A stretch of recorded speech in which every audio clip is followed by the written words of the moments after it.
तुम्ही व्यवसाय करा. तुमच्यामध्ये जर ताकद असेल, तुम्ही 100% हा व्यवसाय करा. गडीच्या भरोश्यावर व्यवसाय होत नाही. तुमच्या स्वतःमध्ये धमक असेल, तर तुम्ही हा व्यवसाय करा. जे 4 लोकं बोलतात आपल्याला, "तू हे करू नको, तू ते करू नको." जेव्हा माणसावर वाईट वेळ येते, तेव्हा 4 लोकं, नातेवाईक कोणीही तुमच्या मदतीला येत नाही. तुमचा संघर्ष, तुमची मेहनत, तुमचे कष्ट आणि तुम्ही स्वतः उभा असले पाहिजे त्या गोष्टीसाठी. जो चारा आहे जनावरांना, तो घरचा असला पाहिजे. विकतच्या चारामध्ये व्यवसाय परवडत नसतो कधी. म्हणजे कुठे गावाला जाता येत नाही, कोणाच्या लग्नाला जास्त वेळ थांबता येत नाही, कुठे बाहेर फिरायला जाता येत नाही, कोणाची 2 दिवस मुक्कामाला जाता येत नाही. सकाळी गेलं संध्याकाळी 4च्या आत आपण घरी यावं लागतं. कारण की आपल्याकडे सगळ्या प्रकारच्या म्हशी आहे आणि सगळ्या प्रकारच्या म्हशी चांगलं दूध देतात. तुम्ही कुठेही गेलात, कोणताही व्यवसाय केला, म्हणजे लगेच व्यवसाय टाकला ना हातात पैशाच्या गड्ड्या असं होत नाही. तुम्हाला प्रॉपर त्या व्यवसायाची माहिती, नियोजन तुम्ही 1 वर्ष घासले पाहिजे त्या व्यवसायामध्ये. तेव्हा कुठे जाऊन तुमचं 2 वर्षांनी तुमच्याला प्रॉफिट भेटतो. तर मित्रांनो, आज आपल्यासोबत असणार आहे रोहन, जो ज्याचं वय आहे 23 वर्ष आणि तो म्हैस पालन करतोय. तर तो हा व्यवसाय कशा प्रकारे करत आहे, तर याच्याबद्दल संपूर्ण माहिती आपण आजच्या व्हिडिओमध्ये जाणून घेणार आहोत. चला तर मग आपण या व्हिडिओला सुरुवात करूया. माझं नाव आहे रोहन हरी भगत, राहणार छत्रपती संभाजीनगर, महाराष्ट्र आणि मी एक बनेवाडी गावामधून आहे आणि माझं ग्रॅज्युएशन कंप्लीट झालेलं आहे BCS मधून. BCS करून तो व्यवसायात येण्याचं का ठरवलं? दूध व्यवसाय म्हणजे कारण की ग्रॅज्युएशन कंप्लीट झालं आणि काही मुळे समजा कंपनी चालली, काही मित्र इकडे-तिकडे चालली होती. तर मग त्यांचं म्हणणं होतं का नोकरीमध्ये काही परवडत नाही, खूप लोक काम करून घेतात आणि कष्ट असतात आणि खूप लोकांच्या शिव्या खाव्या लागतात. मग मी म्हटलं आपण जॉब करूच तर समजा व्यवसाय आपला हा व्यवसाय जरा पुढे नेला तर काय हरकत आहे. आपण जर लोकांच्या कंपनीत काम करून हीच आपली कंपनी आपण जरा पुढे नेली तर काय हरकत आहे. म्हणून मग मी जॉबकडे न वळता व्यवसायाकडे वळालो. मग BCS झाल्यानंतर पुढे ऍडमिशन टाकलं का कुठे? हो, मी ऍडमिशन घेतलेलं आहे ना मी. मला शिक्षण पूर्ण करायचं होतं हा. आणि माझं ग्रॅज्युएशन पूर्ण झालेलंच आहे हा. आणि माझा मास्टर सध्या मी मास्टर करतोय. व्यवसाय करता करता माझं शिक्षण पण चालू आहे. मला सांग की या सर्वांमध्ये तुला घरच्यांची साथ कशी मिळाली? घरच्यांचं म्हणणं होतं का तू नोकरीच कर. ह्या धंद्यामध्ये काही उरलेलं नाहीये. हा व्यवसाय करू नको. म्हटलं नको. आपण घरच्यांचं म्हणजे ऐकू ठीक आहे. पण मग ते घरच्यांचं मी तुम्हाला म्हणजे आजकालच्या मला घरच्यांना आणि तरुण पिढीला काय सांगायचंय, तुमच्या मनात ज्या गोष्टी आहे तुम्ही ते करा. घरच्यांच्या प्रेशरमुळे तुम्ही रिकामं उगाच तुमचं करिअर नासवू नका किंवा काही करिअर बरबाद करून घेऊ नका. आता घरच्यांचं म्हणणं कसं आहे माहिती आहे का? तर आता म्हणजे आजकाल काही आपले जे रिलेटिव्ह पाहुणे वगैरे असतात, हे त्यांची मुलं मोठ्या-मोठ्या कंपनीमध्ये लागून जातात. तर मग जे मुलं शिकताय किंवा ज्यांना काही शिक्षण करायचं नाही, पोरांना व्यवसाय करायचा आहे, तर त्यांचे पालक त्यांना काय म्हणतात, "बघ तो मुलगा शिकला, तो पुढे गेला. बघ त्यांचा मुलगा ह्या कंपनीत लागला, त्यांची मुलगी ह्या कंपनीत लागली." अरे लागली, पण तिची आवड होती त्या कंपनीमध्ये लागायची. तिने तेवढे एफर्ट्स घेतले म्हणून ती लागली. एखाद्याला जर नोकरी नाही करायची, तर तुम्ही आपल्या मुलांना तो त्रास देऊ नका ना, मेंटली हॅरेसमेंट नका करू ना. माझं फक्त म्हणणं आहे, तुमच्या मुलाला कोणत्या गोष्टीमध्ये आवड आहे, त्या गोष्टीमध्ये तुम्ही त्याला वळवून द्या, त्याला सपोर्ट करा. तो त्या गोष्टीमध्ये एक ना एक दिवस नक्की नाव कमवेल. तुम्ही जरा म्हणशाल का कंपनीत जा, तो कंपनीमध्ये प्रेशरमध्ये येऊन काम करेल. तो त्याची इच्छा राहणार नाही कंपनीत काम करण्याची. तरुण पिढी माझं हेच म्हणणं आहे, का तुम्ही आपल्या आई-वडिलांना सांगा, का मला जे करायचं ते करून द्या आणि पालकांनाही माझं म्हणणं आहे, तुम्ही आपल्या मुलावरती प्रेशर करू नका. त्यांना जे करायचंय तेच करू द्या. आता तू हा व्यवसाय तर निवडलायस, तर मला सांग की ज्यावेळेस तुझे वडील हा व्यवसाय करत होते त्यावेळेस काय परिस्थिती होती आणि आताची परिस्थिती काय आहे? ओके. जेव्हा वडील सांभाळत होते, तेव्हा म्हणजे माझे वडील समजा 2 कामं करतात. म्हणजे बाहेरचे जमिनीचे वगैरे पण काम राहतात त्यांना आणि घरचे पप्पा ब्रोकरेज आहे आणि घरचं पण बघत होते ते. मग ते सकाळी सगळं घरचं काम वगैरे आवरून, दूध वाटून मग ते बाहेर जायचे, बाहेरचे कामं करायला आणि मग यायला घरी आई बघून घ्यायची. संध्याकाळचं काम आई बघून घ्यायची, सकाळचं काम वडील बघून घ्यायचे आणि मग तेव्हा म्हणजे व्यवसाय चालू राहायचा असा-तसा आणि मग त्याच्यामुळे म्हणजे पप्पा कधी असं म्हणजे लिहून ठेवत नव्हते कोणत्या गोष्टी वगैरे. कारण की त्यांना 2 व्यवसाय होते, इकडे पण आणि तिकडे पण. त्याच्यामुळे मग त्यांचं चालू चालू असायचं. आणि मग ज्या दिवशीपासून मी व्यवसायाकडे वळालो, त्या दिवशीपासून म्हणजे सगळं असं व्यवस्थित आहे.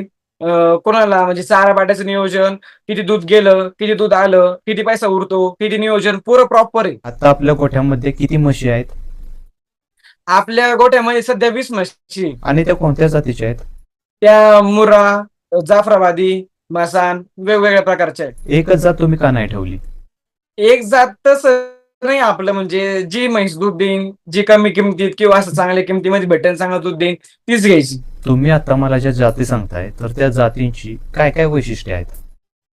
आता जाफराबाद म्हैस म्हणलं तर ती म्हणजे तसं म्हणलं तर तुम्हाला सांगतोय मी सगळ्याच म्हशी चांगलं दूध देत्या. कोण असं कमी जास्त सांगता म्हणजे असं सांगू नाही शकत कमी जास्त कोणाला. कारण की आपल्याकडे सगळ्या प्रकारच्या म्हशी आहे आणि सगळ्या प्रकारच्या म्हशी चांगलं दूध देतात. मेन मुद्दा कसा आहे, आपण जर जनावरांना चांगलं खाद्य दिलं, टायमावर चारा पाणी केला, तर कोणतीही जनावर चांगलंच दूध देतं. आता तुमच्या गोठ्यामध्ये जे जनावर आहेत त्यातील तुम्ही खरेदी किती केली आणि स्वतः तयार किती केली?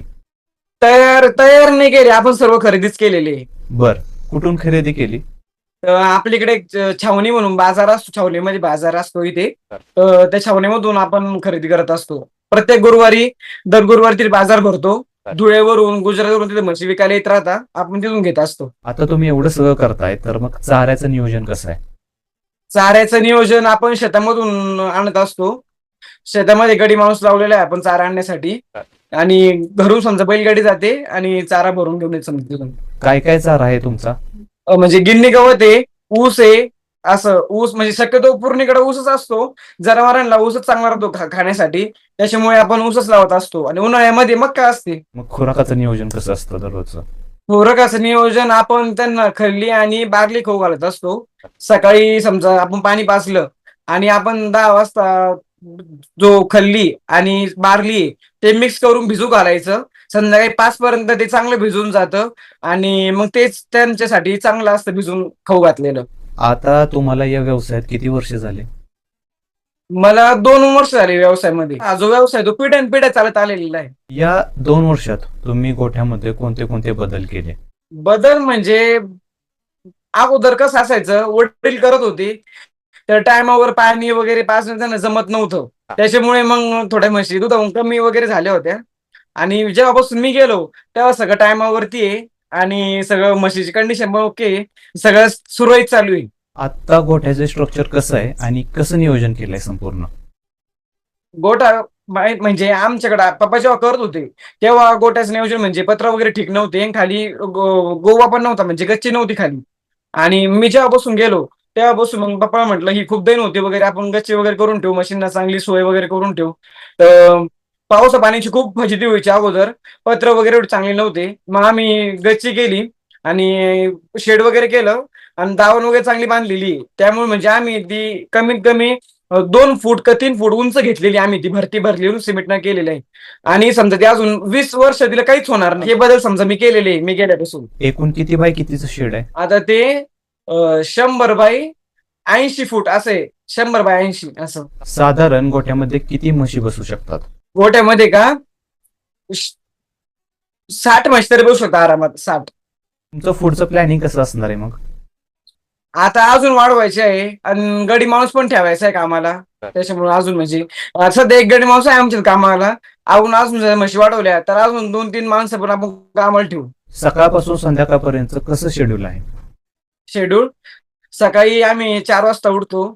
सगळ्यात पहिले गोठ्यामध्ये जातो आणि मग शेण वगैरे ओढून ठेवतो. गडी माणूस येतो, तो शेण फेकून देतो. आपण म्हशींना पाणी पाजायचं, त्यांच्या खाली धुवायचं वगैरे, स्वच्छता राखायची, स्वच्छ पाण्याने धुवून घ्यायचं आणि मग चारा टाकायचा आणि मग दुधाला सुरुवात करून द्यायची. आणि मग दुधाला सुरुवात झाली, मग दूध वगैरे 7 पर्यंत सगळं आवरून जातं. मग घरामध्ये यायचं, फ्रेश वगैरे व्हायचं आणि मग दूध बरोबरी करून सिटीमध्ये आपण आपलं सगळं राहतं पाळी, त्याच्यामुळे आपण घरोघरी जाऊन दूध देत राहतो. तर सिटीमध्ये दूध द्यायला जायचं आणि 10 वाजता रिटर्न घरी येऊन जायचं. आणि परत घरी आल्यावर जेवण वगैरे करून थोडा आराम करायचा आणि मग थोडा आराम केला काही किंवा बाहेरचे कामं असले काम करून घ्यायचे आणि 3 वाजता परत तीच रुटीन सुरू होऊन जाते. गोठ्यात जायचं, काम करायचं, पाणी पाजायचं, चारा पाणी करायचं, परत दूध मोजायचे, गिऱ्हाईकाला वाटून घरी यायचं, परत झोपून जायचं. एखादा तुझ्यासारखा तरुण सुरुवात करतो पण काही दिवसांनी काय होतं की परवडत नाही म्हणून तो बंद करतो. तर जे तुझ्यासारखे तरुण या व्यवसायात उतरणार असतील तर त्यांना तुझा काय सल्ला असेल? तरुण पिढीला तर माझं म्हणणं आहे का तुम्ही व्यवसाय करा. तुमच्यामध्ये जर ताकद असेल, तुम्ही 100% हा व्यवसाय करा.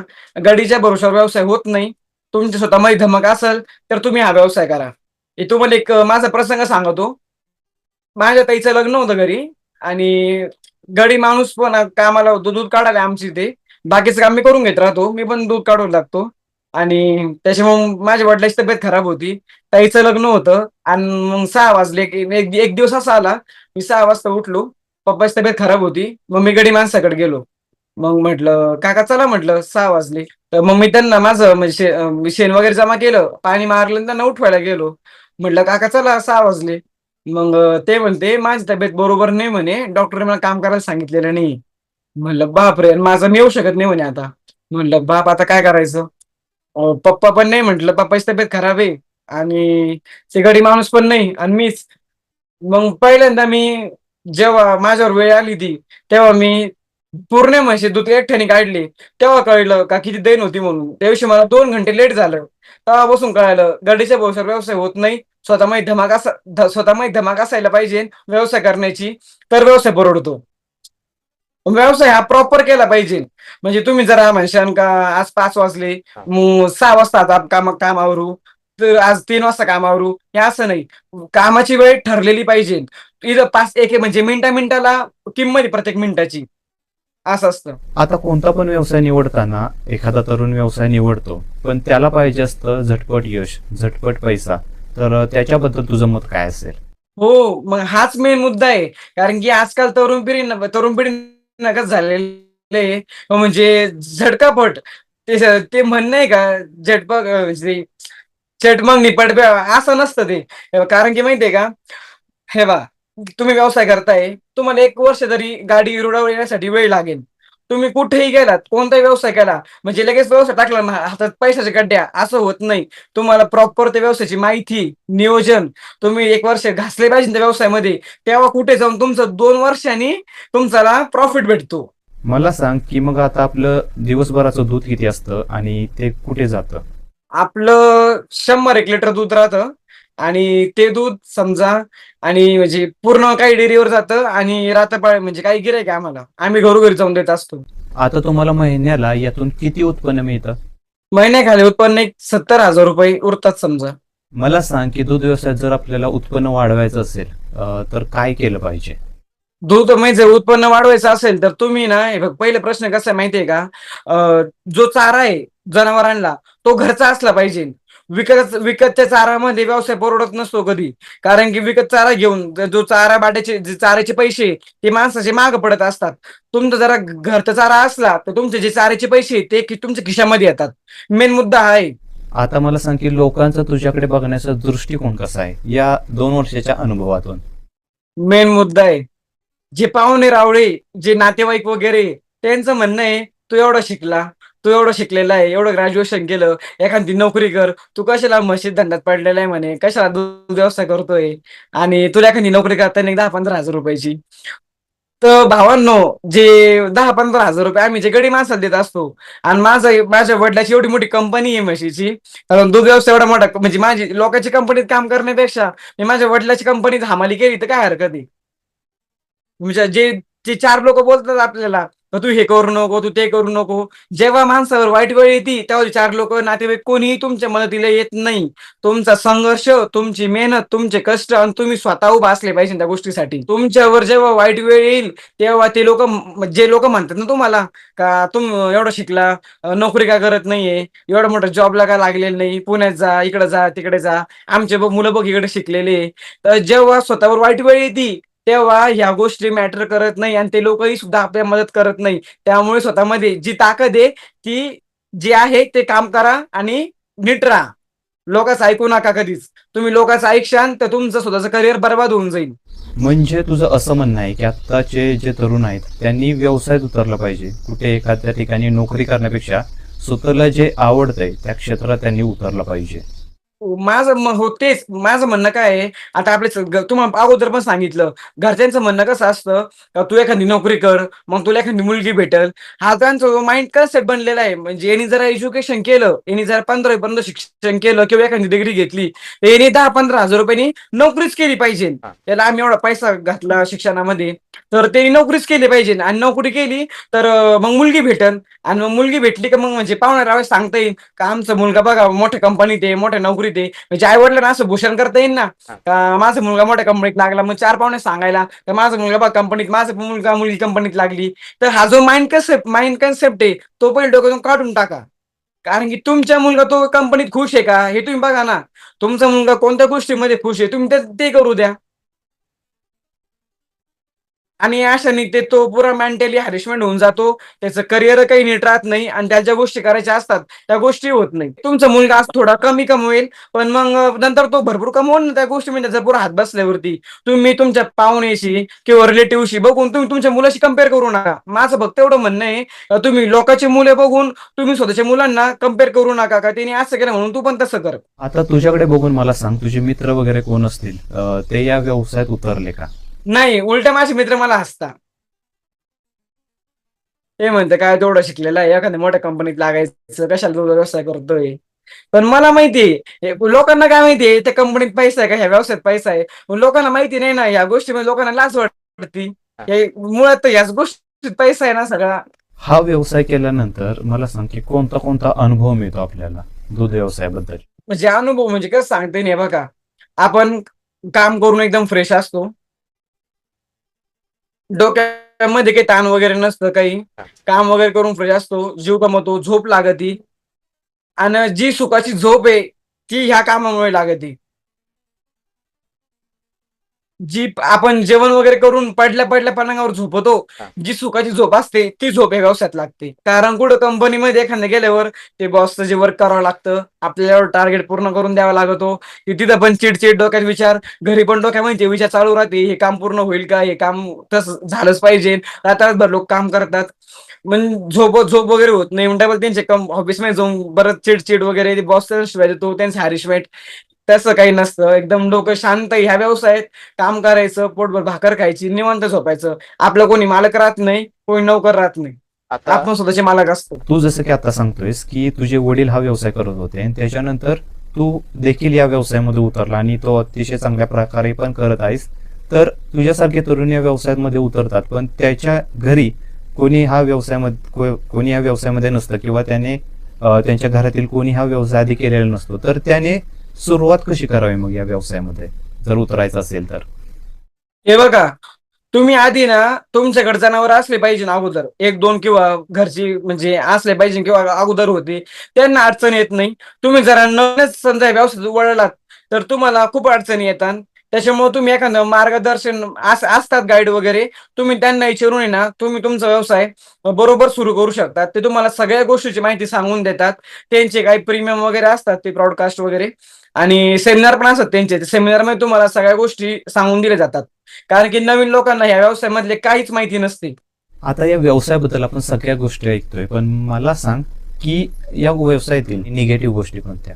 निगेटिव्ह गोष्ट म्हणजे, आता एक समजा मी कुठे हा व्यवसाय आहे, मी कुठे बाहेर गेलो, गडीचे भरोश्यावर सोडून गेलो आणि मग मला वाटलं तो गडी काम करून घेईन. गडीचे भरोसे गडी नीट काम करत नाही. आपल्याला माहित नसतं त्यांनी दूध किती मोजलं, किती भरलं, किती डेअरीवर टाकलं. त्यामुळे हा जो आळशीपणा आहे, समजा निगेटिव्ह थिंकिंग आहे ना ही, का आपण बाहेर फिरू आणि आपला गडी माणूस घरी बघून घेईन, याने व्यवसाय होत नाही. स्वतःमध्ये धमक असली पाहिजे व्यवसाय करण्याची. मग तुम्हाला हे बघा, ह्या व्यवसायामध्ये असं आहे, कुठं म्हणजे कुठे गावाला जाता येत नाही, कोणाच्या लग्नाला जास्त वेळ थांबता येत नाही, कुठे बाहेर फिरायला जाता येत नाही, कोणाची 2 दिवस मुक्कामाला जाता येत नाही. सकाळी गेलं संध्याकाळी 4च्या आत आपण घरी यावं लागतं. तर मित्रांनो, आज आपल्यासोबत होते 23 वर्षीय रोहन, आणि जे की हा व्यवसाय करत आहेत, म्हैस पालन करत आहेत. तर तुम्हाला हा व्हिडिओ कसा वाटला नक्की कमेंटमध्ये सांगा. आणि रोहन, तू आम्हाला एवढी सगळी माहिती दिली, तुझा अनुभव आमच्यासोबत शेअर केला, त्याबद्दल खूप खूप धन्यवाद. आणि तुझी इथून पुढची जी वाटचाल असणार आहे या व्यवसायामध्ये, त्याबद्दल पण तुला खूप खूप शुभेच्छा.